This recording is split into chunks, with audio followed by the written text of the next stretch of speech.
কক্সবাজারের মহেশখালীকে দেশের প্রথম ডিজিটাল দ্বীপ ঘোষণা করেছেন প্রধানমন্ত্রী শেখ হাসিনা। গণভবন থেকে ভিডিও কনফারেন্সে ডিজিটাল আইল্যান্ড মহেশখালী প্রকল্প উদ্বোধন করেন তিনি।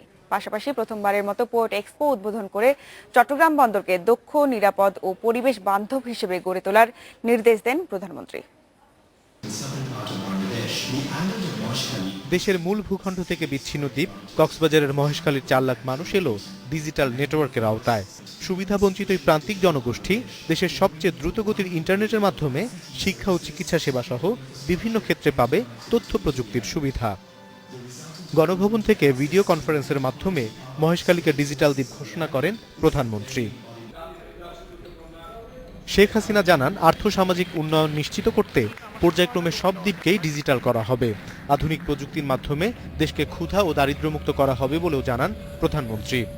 সাধারণ মানুষ, গ্রামের মানুষ, বিচ্ছিন্ন এলাকার মানুষ, ছোট ছোট আইল্যান্ড বা অন্যান্য এলাকার মানুষ সব আমাদের সেই পার্বত্য চট্টগ্রাম থেকে শুরু করে বিভিন্ন ছোট ছোট যে বিক্ষিপ্ত দ্বীপ অঞ্চল আইল্যান্ডগুলি আছে, আবার চর অঞ্চল আছে, হাওর বাওর আছে, এই সমস্ত এলাকার মানুষই যেন উন্নয়নের ছোঁয়াটা পায় সেদিকে লক্ষ্য রেখেই আমরা আমাদের সকল নীতিমালা করে যাচ্ছি। পরে চট্টগ্রাম বন্দরের 130তম প্রতিষ্ঠাবার্ষিকী উপলক্ষে আয়োজিত পোর্ট এক্সপোর উদ্বোধন করেন প্রধানমন্ত্রী। জানান, ব্যবস্থাপনা থেকে শুরু করে বহির্নোঙরে পণ্য খালাস গতিশীল করতে সরকারের পরিকল্পনার কথা। বন্দরের সুনাম বাড়াতে আন্তরিকভাবে কাজ করার আহ্বান জানান প্রধানমন্ত্রী।